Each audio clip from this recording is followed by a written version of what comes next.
Oke, kita mulai aja, Pak Aman. Kita mulai dari Ibu Desi, lalu Ibu Reta, dan terakhir Pak Hendrik. Oke, monggo. Saya yang share screen. Oh ya. Silakan Pak. Ya. Jadi Bentar ini Pak. Ibu Desi sudah siap? Siap Pak. Oke, ya. Monggo Mas Aman, silakan Mas Aman. Ya, Pak. Bentar. Assalamualaikum warahmatullahi wabarakatuh. Waalaikumsalam warahmatullahi wabarakatuh. Salam sehat untuk semua. Semoga Allah selalu melindungi kita dari segala mara bahaya yang ada. Bapak Ibu, hari ini kita masuk ke sekolah pengabdian pada masyarakat serial 24. Nah, Bapak Ibu, hari ini kita kedatangan tamu 3 orang pakar ya, berhubungan dengan kopi, brand, dan yang satu berhubungan dengan sumber air. Jadi semoga serial 24 ini akan memberikan kemanfaatan bagi kita semua, menambah hasanah keilmuan bagi kita semua Bapak Ibu. Seperti biasanya kita akan melalui acara sekolah ini dengan pertama pembukaan, kedua sambutan dari Ketua Flipmas Indonesia, yang kedua materi diselingi dengan tanya jawab, kemudian yang terakhir adalah penutup. Baiklah Bapak Ibu semua, kita mulai dengan acara pertama yaitu pembukaan. Mari kita buka acaranya dengan mengucap basmalah bersama-sama. Bismillahirrahmanirrahim. Dan ini untuk memberikan kata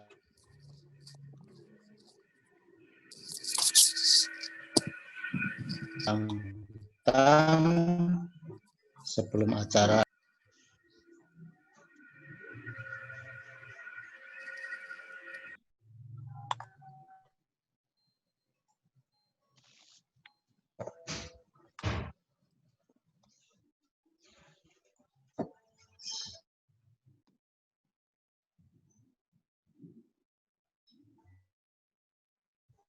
Halo? Ya.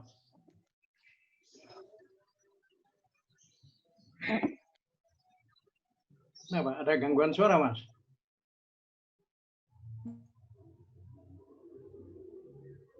Pak Aman?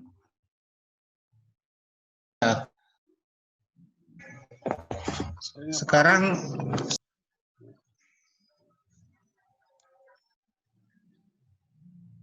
kok suaranya putus-putus ya, Mas? Sekarang?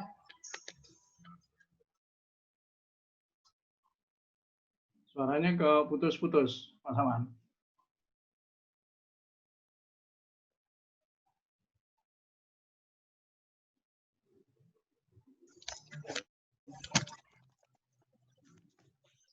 Sinyal Bar. Monggo Pak Sun untuk memberikan kata sambutan pembuka acara. Pak Gatot nggak muncul ya? Belum kelihatan ya Pak Gatot ya? Oke, baik Pak Saman, Ibu dan Bapak sekalian, selamat sore. Assalamualaikum warahmatullahi wabarakatuh. Om Swastiastu. Salam warahmatullahi wabarakatuh. Salam Namo Buddhaya, salam sejahtera untuk kita semua. Alhamdulillah bahwa kita dari Medan sampai ke Papua sudah hadir. Ya, dan di tengah-tengahnya yang dari Jawa Barat, Jawa Tengah, Jawa Timur, Bali, yang NTT belum muncul, yang Maluku juga belum muncul, tapi Kalimantan sudah muncul. Terima kasih banyak atas kehadirannya. Mudah-mudahan seperti yang sudah didoakan oleh Pak Ustadz kita ini, Pak Aman, bahwa pertemuan di Sekolah Pengabdian Masyarakat Limas Indonesia ini senantiasa bisa memberikan ilmu-ilmu pengetahuan yang menarik tentunya dan juga baik untuk pengembangan wawasan kita semua sebagai orang yang memang punya empati kepada masyarakat kita.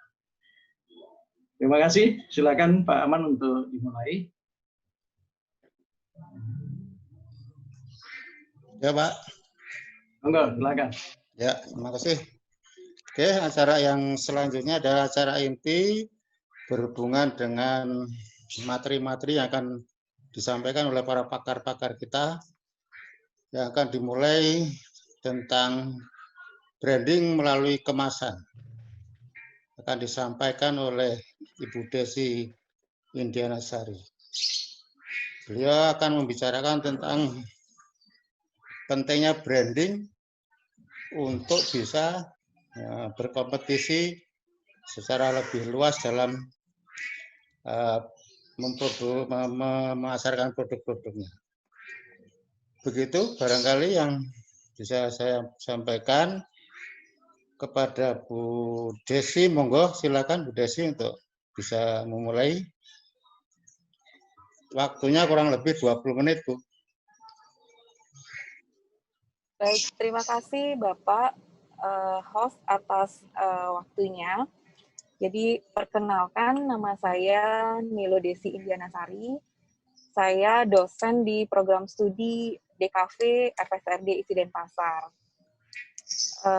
Saya akan memaparkan mengenai branding melalui kemasan.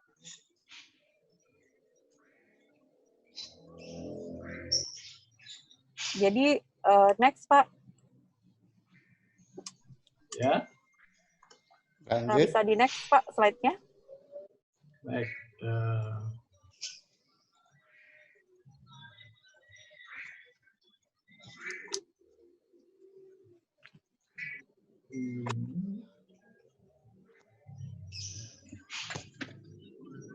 Atau saya yang bantu, Pak? Ya, ini. Ini dia. Jadi beberapa dijadikan co-host mungkin Pak Sun. Ini. Oh, bukan. Ini ya, oke. Silakan Bu. Ini ya, sudah kelihatan ya? Sudah. Halaman kedua. Ya. Pak. Ya, pindah halamannya, Pak. Hah? Pindah halamannya. Ya, ini halaman kedua ini. Belum kelihatan. Di halaman 1. Atau di ini, Pak? Mungkin ada gangguan. Ya, sinyal. Sekarang sudah? Masih, Pak. Belum kelihatan? cover depan. Ini cover depannya ini. Bisa gangguan, Pak? Mungkin saya bisa bantu di sini, Pak. Ini Kan dulu. Ya, di stop. Stop share dulu ya. ya. Yeah. Atau saya ulang aja share-nya lagi. Lirai bisa dari sana atau saya Bisa asal dibuka hostnya, Pak. Co-host, jadi ditambah co-host. Di namanya Pak Ray. Atau saya coba aja dulu ya. Mestinya bisa kok.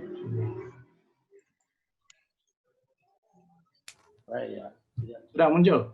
Sudah, halaman dilanjut Pak, halaman kedua. Nih.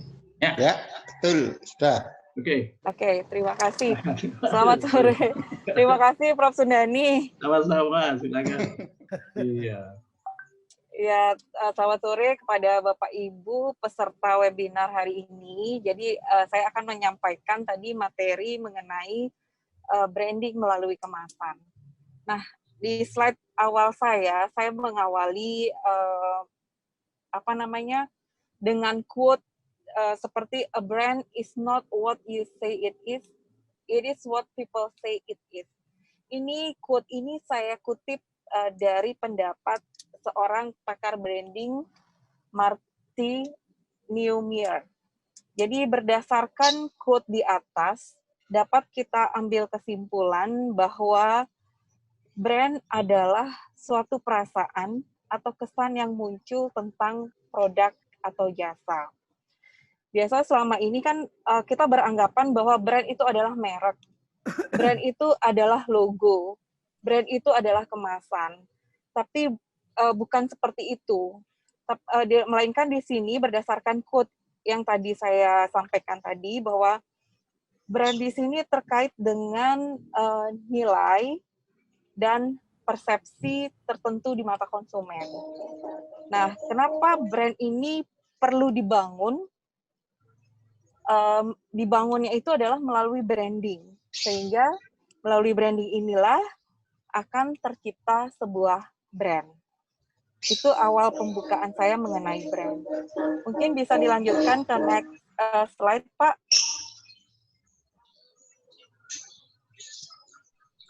Oke, jadi di sini branding itu diartikan sebagai upaya aktif membangun sebuah brand atau proses membangun brand. Jadi jelas sekali di sini yang dimaksud branding sini adalah upaya aktif membangun sebuah brand atau proses membangun sebuah brand. Oke, silakan next slide. Nah, di sini jelas bahwa dengan branding itu membuat konsumen menjadi siapa. Tapi dengan produk membuat konsumen dapat apa. Jadi di sini yang ditekankan dalam branding itu adalah menjadikan konsumen menjadi siapa. Kemudian dalam hal ini, brand juga harus mampu membangun ikatan emosi yang berbasis persepsi. Maka dari itu, branding itu diciptakan melalui stimulan yang dapat dianalogikan ibarat melempar bola. Jadi bola yang kita lempar adalah branding, dan pantulan dari bola yang kita lempar itu adalah brand. Di next slide. Nah, penggambarannya seperti ini. Jadi proses branding itu ibarat kita sedang melemparkan bola, itu disebut branding, kemudian pantulan dari bola itulah yang dinamakan brand. Jadi yang di sini yang dimaksud dengan jadi kita sebagai yang melempar bola itu adalah kita sebagai pengontrol.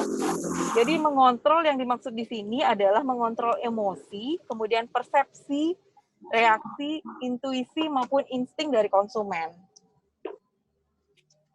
Maka dari itu muncul istilah bahwa brand is perception or emotion maintained by somebody other than you. You di sini maksudnya dengan customer that describe the total experience of having relation with you. Jadi dalam pernyataan yang dikemukakan oleh McNally and Speak yang dikutip dalam akun Instagramnya Pak Subiakto jelas mengatakan bahwa brand itu adalah persepsi atau emosi yang dibangun untuk melahirkan pengalaman baru menggunakan produk atau jasa yang ditawarkan. Silakan di next slide, Pak. Nah, ini dia. Jadinya minum. Kemudian brand itu adalah persepsi, kemudian pengalaman, harapan terhadap sebuah produk, jasa, kemudian pengalaman personal ataupun organisasi. Gabungan berbagai atribut yang menyimpulkan merek dagang. Nah, di sini sudah semakin jelas bahwa dalam membranding itu ada istilah merek dagang yang kita bangun. Bisa next step, Pak? Ya, next step lagi. Gue ngomong aja, gue nggak tahu kalau buat. Nah, mengapa produk itu kenapa kita butuh branding atau produk itu perlu branding? Itu satu untuk memberikan persepsi akan kualitas. Jadi ada kebanggaan tertentu. Ada kebanggaan tertentu, kemudian ada janji di dalam produk itu, kemudian ada nilai. Kemudian yang kedua, kenapa produk itu butuh branding? Itu agar produk itu ada kejelasan, kemudian pengakuan, jaminan, kepastian, keamanan, dan kenyamanan. Yang berikutnya itu ada mendongkrak rasa percaya diri. Kemudian menggugah rasa dan emosi. Dan yang berikutnya itu ada membantu konsumen memilih secara cepat dan meningkatkan nilai sebuah produk. Jadi di sini jelas sekali ya, fungsi dari branding itu adalah untuk meningkatkan nilai sebuah produk. Bisa dibantu untuk next slide-nya, Pak? Ya. Next slide. Ya, sudah. Nah, di sini setelah kita mengurai kenapa kita membutuhkan brand, itu ada aset yang diperlukan dalam membangun sebuah brand. Itu di sini ada nama brand. Nama brand ini, dalam menciptakan sebuah nama brand itu harus memiliki keunikan, kemudian berkarakter, sekali sebut, dan bisa terasosiasi dengan produk. Seperti yang kita sering mendengar bahwa produk-produk, saya contohkan di sini brand-brand kopi yang memiliki nama besar, itu namanya cukup simple dan mudah diingat. Kemudian deskripsi brand. Di dalam sebuah produk itu penting sekali pelaku usaha, dalam hal ini misalnya UKM, itu mendeskripsikan brandnya dia ini dikategorikan sebagai brand produk apa. Misalnya makanan. Si UKM ini harus bisa memberikan deskripsi bahwa makanan yang dia produksi itu adalah makanan misalnya tradisional yang dikemas dengan teknologi modern seperti itu. Kemudian storytelling. Jadi storytelling di sini terkait dengan penggunaan bahasa komunikasi. Itu juga penting ya, strategi-strategi dalam kita berkomunikasi. Kemudian ada service pelayanan. Jadi sebuah brand itu ada menawarkan janji pelayanan yang prima. Kemudian ada juga statement yang akan menjadi kekuatan sebuah brand. Itu menjadi aset sebuah brand yang nanti bisa mulai dikumpulkan oleh para UKM yang nantinya ingin membangun brand itu melalui kemasan ini. Silahkan di next slide, Prof.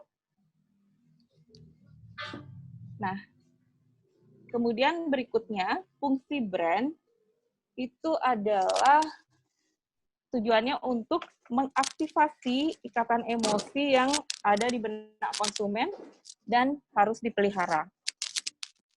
Jadi dalam membangun brand ini, setelah kita punya aset, satu hal yang harus kita ingat adalah bagaimana mengaktifasi ikatan emosi itu. Sehingga konsumen itu yang awalnya dia tidak hanya mengetahui produk kita, kemudian tertarik untuk membeli, dan yang terakhir itu dia menjadi konsumen yang loyal. Hal ini harus dipelihara dengan melakukan yang namanya brand activation. Silahkan di next. Nah, brand activation itu bisa berbagai cara ya. Di sini yang kebetulan saya tawarkan di sini adalah brand activation melalui kemasan. Karena brand activation dapat dilakukan melalui misalnya iklan, promosi, dan sebagainya. Untuk yang tujuannya adalah untuk mengaktifasi ikatan emosi tadi. Nah, di sini melalui kemasan bagaimana membangun sebuah brand akan saya uraikan. Jadi sebelum saya lanjut ke materi berikutnya, jadi di sini perlu diuraikan juga apa itu kemasan. Jadi di dalam kemasan itu ada ilmu, kemudian ada seni dan teknologi yang membungkus atau melindungi produk untuk didistribusikan disimpan, dijual, dan digunakan. Jadi kami dalam proses merancang kemasan itu tidak hanya mengandalkan seni saja, tapi kami juga harus bisa saling berkaitan, berkolaborasi dengan teknologi. Karena untuk saat ini teknologi kemasan itu sudah semakin berkembang, sehingga makanan-makanan yang dihasilkan oleh para UKM itu memiliki potensi besar untuk kita gali, kemudian kita promosikan ke dunia internasional. Kemudian, next slide, Prof.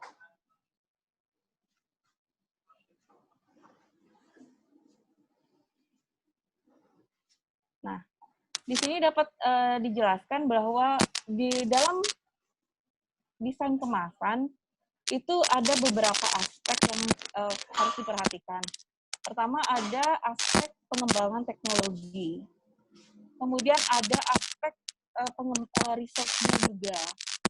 Kemudian ada juga aspek grafis and surface design. Yang dimaksud dengan grafis and surface design di sini adalah bagaimana elemen-elemen visual yang terdapat dalam kemasan itu mampu mengkomunikasikan produk.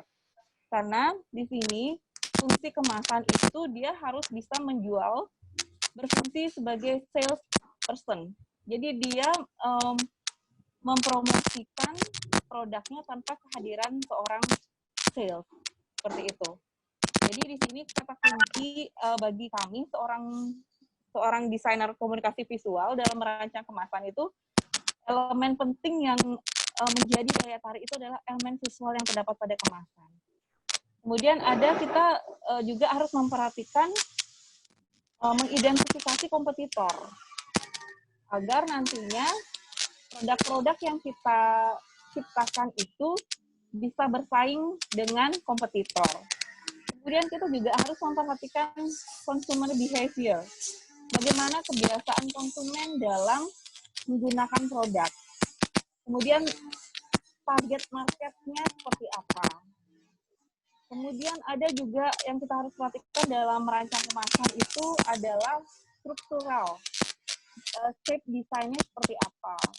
Kemudian materialnya juga kita harus perhatikan. Apakah material ini ramah lingkungan atau material yang kita gunakan dapat mengkontaminasi produk yang kita kemas. Itu menjadi poin penting juga dalam kita membangun brand ini melalui kemasan.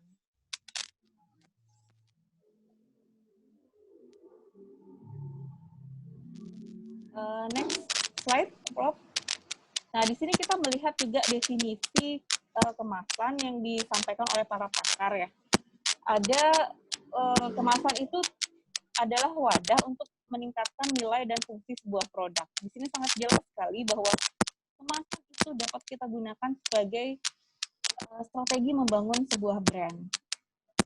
Kemudian desain kemasan juga berfungsi sebagai alat pemasaran produk.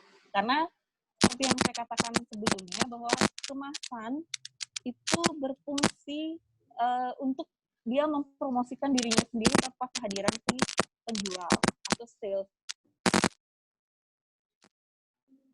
Jadi secara keseluruhan kemasan itu mempunyai peran yang jauh melebihi fungsi utamanya.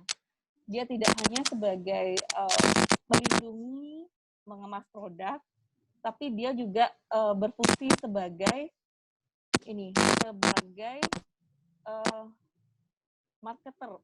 marketing untuk dirinya sendiri, produk yang dia kemas.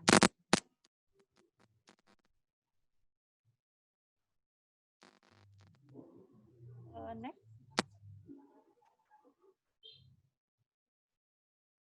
Kita lanjut. Ya. Di sini yang saya garis bawahi bahwa kemasan itu harus dapat memberikan citra tertentu pula untuk membujuk konsumennya. Nah, citra ini yang bisa kita kaitkan dengan yang bisa kita kaitkan untuk membujuk konsumen. Bisa di next lagi, Prof. Nah, ini kita masuk ke bagaimana branding melalui kemasan. Jadi yang dimaksud dengan branding melalui kemasan ini adalah bagaimana menciptakan strategi branding melalui kemasan. Jadi desain kemasan mencerminkan identitas merek, kemudian dan menghidupkan merek mulai dari tampilan visual dan nuansa kemasan hingga fungsi dan keberlanjutannya. Nah, di sini ada beberapa contoh ya. Saya ambil gambar dari produk-produk UKM. Bisa di next slide, Prof. Nah, di sini Bapak Ibu bisa lihat ya, produk-produk ini adalah produk-produk hasil produksi dari UKM. Nah, kualitas produknya sangat bagus. Pemilihan bahannya juga sangat bagus. Tapi di sini, kemasan di sini hanya difungsikan sebagai wadah untuk melindungi produk. Akan tapi, kemasan yang digunakan di sini belum menyentuh sisi emosional konsumen lewat kehadiran elemen grafis kemasan. Sehingga, produk-produk tersebut tidak memiliki identitas yang unik. Nah, jikalau produk-produk ini dijual di supermarket, tentunya saya yakin Bapak Ibu tidak akan tertarik untuk membeli. Betul nggak? Karena tidak ada informasi yang bisa mengedukasi konsumen untuk konsumen itu memilih jatuh pilihannya pada produk ini. Sehingga dapat kita lihat bahwa kemasan itu peranannya sangat penting. Nah, branding melalui kemasan itu penting karena satu, bisa di next slide, Prof. Ciri khas produk agar mudah diingat. Nah, kalau seperti contoh tadi, misalnya buat minuman jus hanya dibungkus seperti itu, kemudian dijual, di display di supermarket, otomatis ciri khas produknya tidak akan mudah diingat oleh konsumen. Kemudian yang berikutnya, meningkatkan nilai jual produk. Jadi di sini penting ya kemasan itu untuk meningkatkan nilai jual produk, sehingga produk-produk itu dapat dikenal oleh masyarakat. Kemudian yang berikutnya ada strategi pemasaran untuk menarik minat pembeli. Nah, kemasan di sini dapat dijadikan sebagai sarana promosi. Kemudian menunjang eksistensi sebuah brand di mata konsumen. Nah, di sini beberapa saya ambil produk-produk UKM yang bisa dikatakan udah naik kelas. Jadi di sini ada tempe ya. Seperti kita tahu bahwa tempe kan umumnya kita belinya di pasar. Tapi tempe diberikan label, kemudian dikemas dengan kemasan tradisional tanpa dia menghilangkan identitas kemasan tradisional itu. Tempe ini menjadi lebih bernilai harganya. Itulah peranan dari brand. Kemudian di sini juga ada produk coklat yang dibuat, yang dikreasikan dengan memadukan elemen grafis visual, itu menggunakan berbagai ilustrasi yang tidak hanya mewakili produknya. Jadi kalau orang melihat ini, pasti di supermarket itu pasti orang akan tertarik melihat bahwa oh itu produk coklat ya, tapi kok produknya tidak ditampilkan di dalam kemasannya, tapi dia menawarkan apa? Menawarkan citra. Kemudian di sini juga ada beras, itu beras dari berbagai daerah di seluruh Indonesia. Mereka kemas dijadikan semacam parcel, kemudian dikemas dengan unik, dan ini dapat beras itu menjadi nilainya meningkat. Kemudian ini juga ada pai, semacam pai susu ya, di Bali terkenal sekali sebagai oleh-oleh. Jadi dia menggunakan elemen-elemen tradisional yang terdapat di budaya suatu daerah. Misalnya di sini ada kain rangrang. Kain rangrang untuk mewakili identitas Balinya. Kemudian ada juga di sini ada kehadiran logo, kemudian nama merek, kemudian ilustrasi, warna, huruf yang di layout sedemikian rupa, sehingga produk ini memiliki identitas dan berbeda dengan produk lain yang ada di pasaran.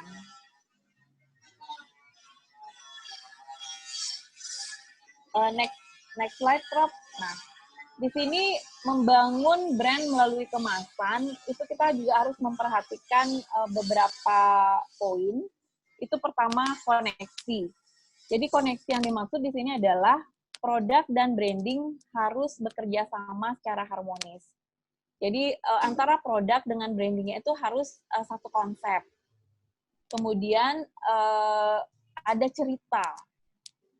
Di sini produk tidak lepas dari kemasan dan mereknya.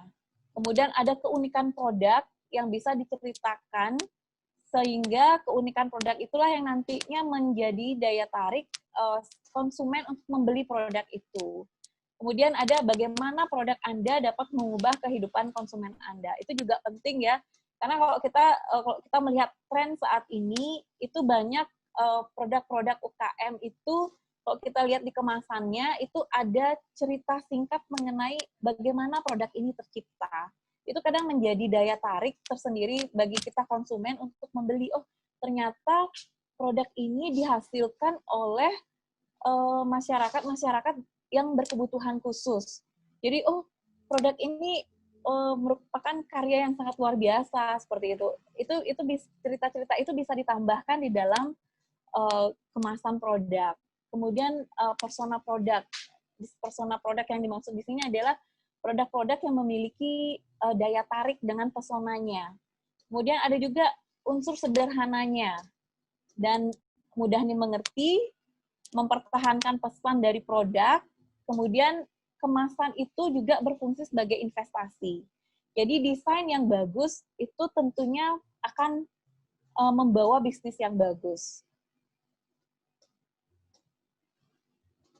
Oke, di sini sebagai sarana branding produk, itu kemasan harus didesain agar mampu memberikan satu, functional benefit dan emotional benefit. Jadi dua hal ini penting dilakukan oleh para UKM dalam menjadikan kemasan itu sebagai strategi brand. Itu functional benefit itu dilihat dari bentuk kemasannya, kemudian cara pengemasannya seperti apa, dan emotional benefit itu diwakilkan oleh kehadiran elemen grafis kemasan. Mulai dari nama, merek, logo, warna, dan elemen yang lain yang sudah saya jelaskan sebelumnya. Nah, next slide. Jadi di sini desain kemasan yang baik dan benar itu pertama harus memperhatikan siapa target marketnya. Kemudian sesuai dengan kebiasaan atau sosial budaya setempat. Di sini sangat penting sekali ya, terutama dalam pemilihan warna. Jangan sampai pemilihan warna itu bertentangan dengan sosial budaya masyarakat yang ada. Seperti halnya misalnya kalau nggak salah di Arab gitu, kita pantang sekali ya menggunakan warna merah. Karena warna merah itu identik dengan darah. Bagi mungkin budaya masyarakat di sana, darah itu dianggap sebagai sesuatu yang haram. Jadi unsur-unsur budaya yang dianggap tabu dan melanggar itu juga kita dalam merancang kemasan itu juga harus kita perhatikan.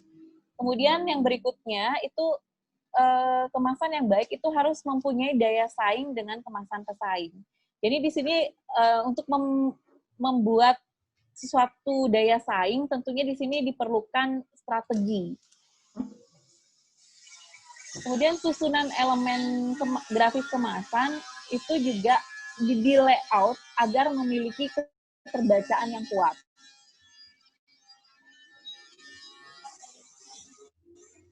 Oke, next slide. Nah di sini kemasan itu diuji ketika produk itu dengan kemasan yang sudah dibuat tadi akan diuji ketika kemasan itu di display di rak kemasan. Bisa kita bayangkan ya, bagaimana kemasan yang didesain itu akan bersaing dengan ribuan kemasan yang produk yang ada. Maka dari itu di sini diperlukan strategi kreatif dalam membangun sebuah brand itu melalui branding kemasan. Nah, di sini ada pun tahapan inovasi kemasan yang perlu diperhatikan. Di sini kita harus mengetahui fase kebutuhan dan keinginan, kemudian fase pembangkitan ide, kemudian tahap pengembangan konsep, tahap analisis bisnis, tahap penseleksian, kemudian ada tahap pengembangan prototipe, fase peningkatan skala, tahap pengujian pasar, tahap komersialisasi, dan pemeriksaan pasca peluncuran. Jadi dalam membuat kemasan ada beberapa tahapan yang harus diperhatikan. Nah, di sini dalam mengembangkan kemasan itu ada 6 aspek yang menjadi kata kunci. Pertama itu harus better, kemudian faster, safer, cheaper, smarter, and greener. Jadi di sini 6 kata kunci ini menjadi poin dalam kita mengembangkan, mendesain kemasan. Jadi greener ini adalah yang terpenting karena misalnya kalau kita menciptakan kemasan itu kita harus juga memperhatikan dampaknya terhadap lingkungan. Jangan sampai kemasan yang kita buat itu memberikan dampak negatif bagi lingkungan. Itu menjadi poin penting yang harus kita juga perhatikan dalam merancang kemasan. Next slide, Prof. Nah, kemudian di sini ada tips desain. Pertama, kita harus selalu mengedepankan kemasan yang ramah lingkungan. Kemudian menjadikan kemasan itu menonjol dengan ikon yang mampu bersaing dengan produk yang lain. Kemudian keep it simple itu juga penting, sederhana. Kemudian yang berikutnya harus menciptakan keunikan yang menjadi identitas sebuah produk. Oke, next slide. Nah, di sini ada kira-kira ini ya, desain kemasan tren untuk tahun 2021. Ada desainnya itu sederhana, kemudian sederhana, kemudian ilustrasi yang digunakan juga menampilkan ilustrasi yang istilahnya tidak hanya diwakilkan hanya produknya, tapi bisa dibuat dengan metamorfos. Kemudian ada luxury, kemudian layout yang harmonis, kemudian warna-warna yang netral. Nah, di sini penting juga di dalam kemasan itu ada storytelling, cerita, kemudian ada teknologi, dan di sini juga ada muncul transparan packaging. Jadi transparan packaging itu seperti kemasan itu yang ditampilkan ada jendelanya, ada window-nya. Dan berikutnya ada sustainability, keberlanjutan. Kemudian yang tren kemasan untuk tahun 2021 itu adalah biosafety. Jadi kemasan-kemasan yang ramah lingkungan dan kemasan yang dapat diurai oleh lingkungan dan tidak mengkontaminasi produk. Demikian presentasi saya mengenai branding melalui kemasan. Waktu saya silakan kepada moderator. Ya, terima kasih Bu Diana ya. Jadi satu ilmu yang sangat luar biasa saya pikir juga, karena brand itu kan tahu kita itu kan berhubungan dengan nama ya, brand name. Ternyata brand itu lingkupnya sangat bermacam-macam dan luar biasa. Ini tadi yang disampaikan baru brand yang berhubungan dengan produk. Mungkin ada brand-brand lain, misalnya tentang wisata dan yang lainnya juga. Itu saya pikir juga bisa untuk dibuat sedemikian rupa. Begitu Bapak Ibu, barangkali monggo ada yang mau disampaikan kepada narasumber kita. Silakan. Saya Pak. Ya. Ya. Iya, dari Gamalama. Terima kasih Pak atas kesempatannya. Selamat sore Bu, menjelang malam. Sore. Ya. Menarik sekali penjelasan untuk hari ini. Menambah wawasan untuk saya secara pribadi. Nah, selama ini Bu, anggapan saya itu bahwa brand itu adalah merek. Nah, kira-kira di sini perbedaannya itu yang di mana antara brand dengan merek? Itu yang pertama, Bu. Terus yang kedua, di lapangan biasanya kita temukan bahwa produk-produk UKM itu menggunakan nama-nama lokal untuk produknya. Ya sebagai brandnya istilahnya seperti itu. Jadi ini dengan tujuan bahwa produk UKM itu kan nanti dipasarkan di masyarakat lokal setempat, sehingga ini menjadi tujuannya bahwa masyarakat itu lebih familiar dengan kata yang digunakan. Nah, yang menjadi masalah saat produk itu harus dinasionalkan atau dipasarkan secara nasional, itu biasanya ada kendala bahwa yang digunakan itu kadang mempunyai arti yang negatif di daerah lain. Nah, itu kan bisa seperti itu. Nah, itu kira-kira seperti apa solusi yang harus diambil? Karena pengalaman itu ya sudah ada beberapa sih yang memang menggunakan bahasa lokal saat dipasarkan secara nasional itu di daerah lain mempunyai arti yang bisa dibilang bukan hanya negatif, tapi masyarakat lain itu kan tidak terlalu tertarik dengan istilah yang digunakan itu. Nah, mungkin itu Bu. Terima kasih. Terima kasih Bapak. Bapak dengan Bapak Yusri di Ternate, Bu. Bapak Yusri dari Ternate ya. Oke, salam kenal Bapak. Iya, sama-sama Bu. Oke, baik. Saya langsung saja jawab ya. Iya. Jadi seperti yang saya sudah jelaskan sebelumnya, itu brand itu kan adalah persepsi. Jadi brand itu adalah persepsi konsumen terhadap produk kita. Jadi bukan brand itu tidak hanya merek, tapi merek itu adalah identitas dari brand. Oh, itu ya Pak. Jadi brand itu bukan merek, tapi merek itu adalah identitas dari brand yang diwakili yang diwakili dengan kehadiran logo, kemudian ada namanya, kemudian ada elemen-elemen visual di dalamnya seperti ilustrasi, kemudian ada warna, seperti itu. Jadi jangan beranggapan bahwa brand itu adalah merek, tapi merek itu adalah identitas brand. Identitas brand, oke. Iya, seperti itu. Jadi supaya tidak salah, brand itu adalah persepsi. Nah, persepsi inilah yang nantinya harus kita bangun dengan melalui itu tadi, branding tadi, Pak. Itu. Jadi jadi memang sih kalau kita mencari di kamus itu brand itu pasti dianggapnya dikatakan sebagai merek. Merek. Tapi ya benar.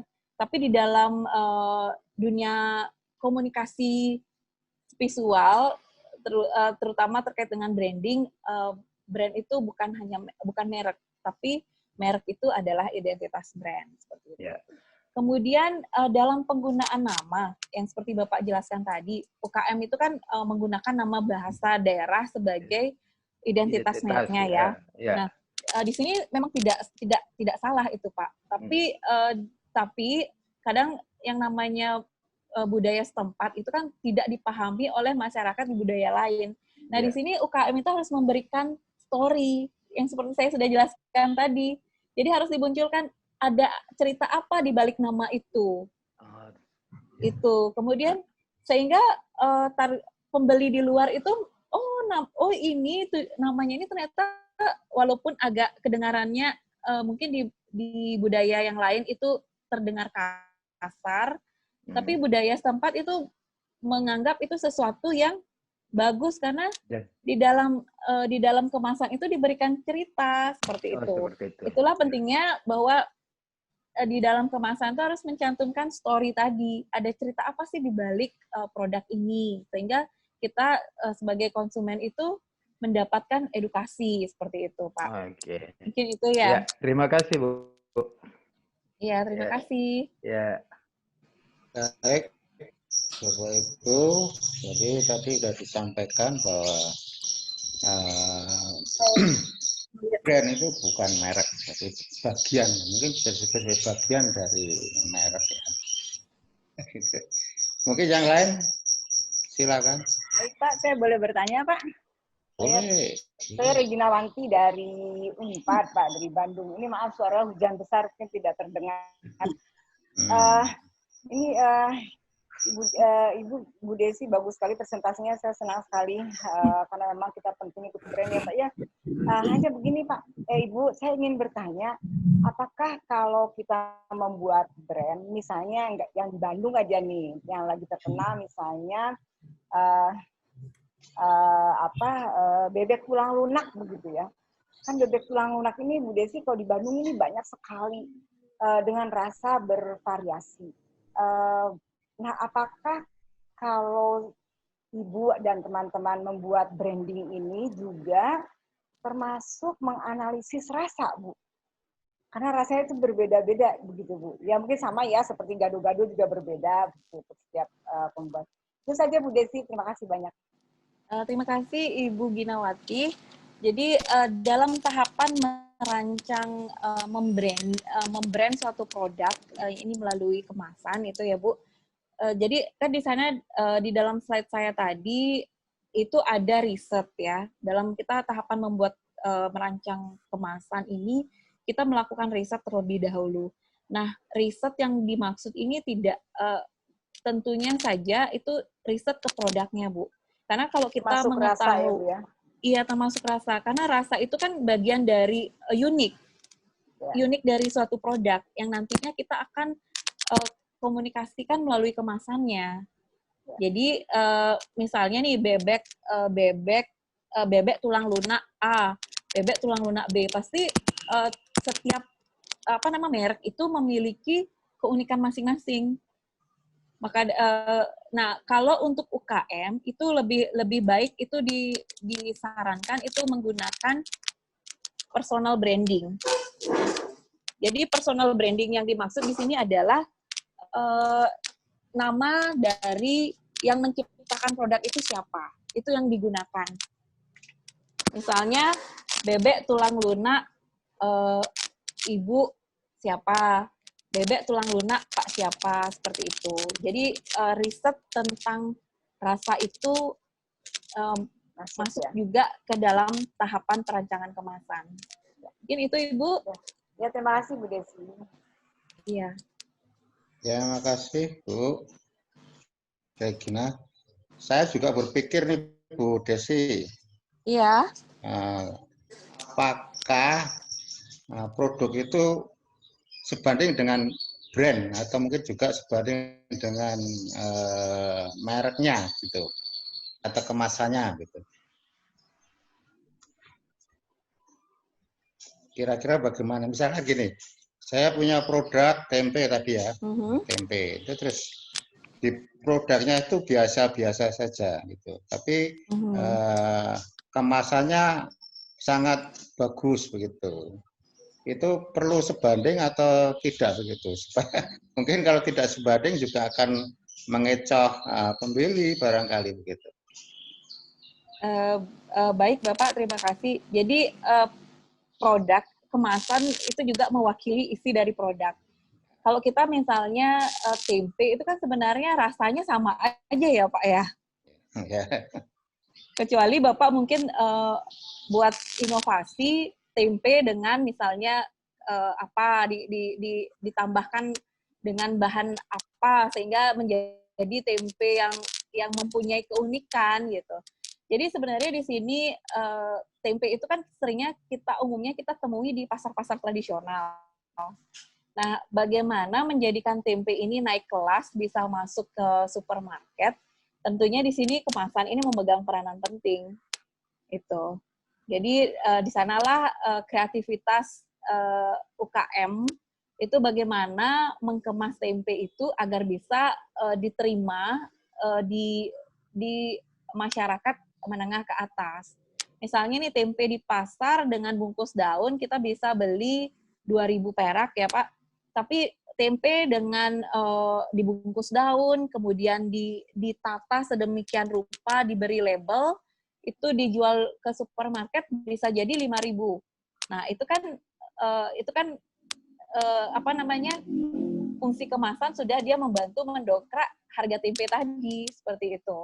Jadi penting kemasan itu sebagai hal utama yang dilihat orang sebelum orang itu mencicipi rasanya. Gitu. Jadi sama kayak di Jepang, Pak. Kebanyakan kan oleh-olehnya itu kemasannya itu bagus-bagus sekali, tapi kue isinya itu sangat kecil sekali itu. Mereka hanya mementingkan kemasan itu untuk daya tariknya. Itu yang saya maksud sebanding itu barangkali. Supaya tidak tertipu, barangkali kemasannya bagus, ternyata dari produknya itu ternyata biasa-biasa saja.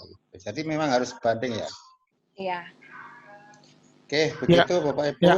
Masih ada Paman, boleh saya Paman, boleh Paman, ya, Pak Rahmat. Silakan Pak Rahmat. Ya, terima kasih Bu Desi. Saya mau tanya Bu Desi, ini saya ada pengalaman membangun brand ya. Jadi awalnya memang komoditi itu kan kalau kita menjual dalam bila dipersepsikan komoditi biasanya itu kan harganya rendah gitu kan.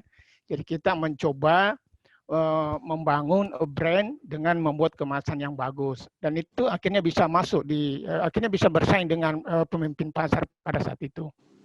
Nah, karena kita mau menggarap beberapa segmen pasar yang ada, awalnya ini brand ini dipersepsikan bahwa merek ini punya kualitas yang bagus, harganya juga mahal, premiumnya, jadi mahal gitu. Jadi merek ini dipersepsikan kualitasnya bagus dan harganya bagus, itu seimbang gitu ya. Yaitu itu yang ada di image konsumen pada saat itu. Sehingga pada saat itu kita mau karena ingin kita target pangsa pasar yang luas, sehingga kita tergoda untuk menggarap beberapa segmen pasar yang ada sampai malah level harga yang di bawah gitu kan. Nah, pada saat itu kendalanya kita adalah karena merek ini kan sudah dikenal ya. Kita mau misalnya kalau kita menggarap pada segmen pasar yang bawah dengan mengikutkan merek ini, itu bisa mendongkrak juga produk yang paling bawah itu kan, karena orang sudah terlanjur mengenal merek ini produknya bagus. Tapi terkendala adalah ketika misalnya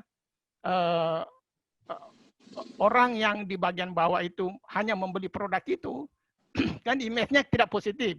Artinya ketika misalnya orang menyebut misalnya merek, katakanlah misalnya merek tertentu, orang bisa berbeda kan, karena pembelinya berbeda. Ada yang pembeli yang pas menerima barang kualitas bagus, ada yang rendah.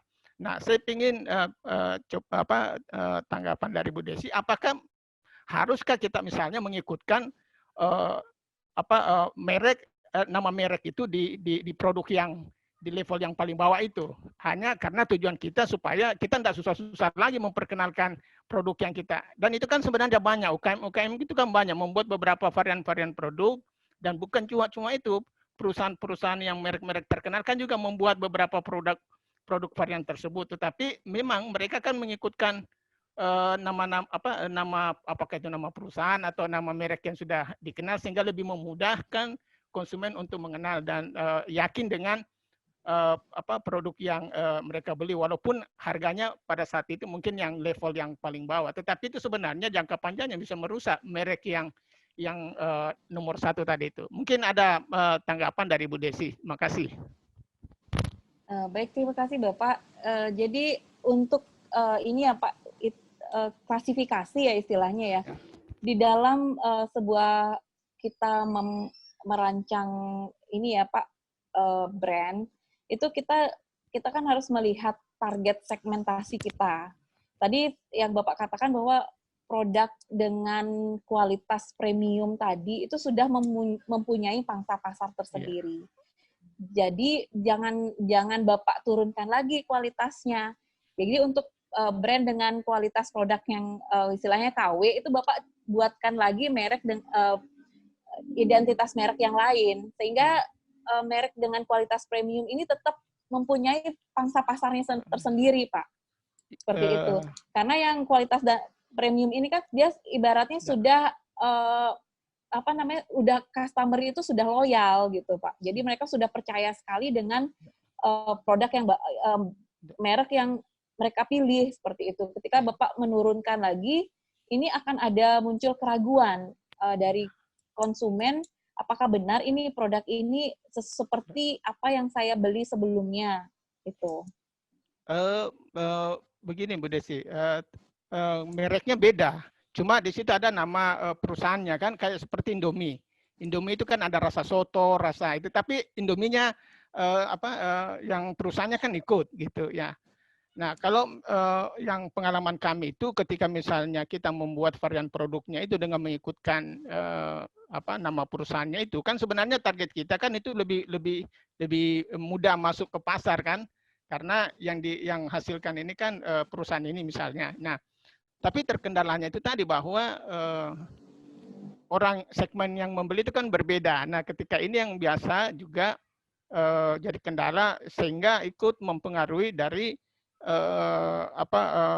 yang merek nomor satunya tadi itu. Ya, yang kedua juga memang kita lihat kendala dari UKM itu kan kadang membuat produk varian produk dan tetapi tidak agak sulit mempertahankan kualitas. Itu yang juga kendala. Terima kasih Bu Desi. Iya. Iya. Itu Pak, nanti dibedakan saja Pak. Kalau memang dia target marketnya ke kelas yang menengah ke atas, memang kita juga merancangnya pun juga sesuai dengan segmentasi tadi. Kalau yang menengah ke bawah, kita sesuaikan. Nah, itu kan memang di dalam kemasan itu memang harus ada mencantumkan siapa yang memproduksi produk itu. Itu memang wajib seperti itu, Pak. Oke, saya kira cukup. Pak Fahmi sudah lewat chatting ya, nanti biar dibalas langsung oleh Bu Desi di chatting Bu Desi. Saya kira untuk Bu Desi, karena mengingat waktu juga, kita cukupkan sekian Bu Desi. Terima kasih.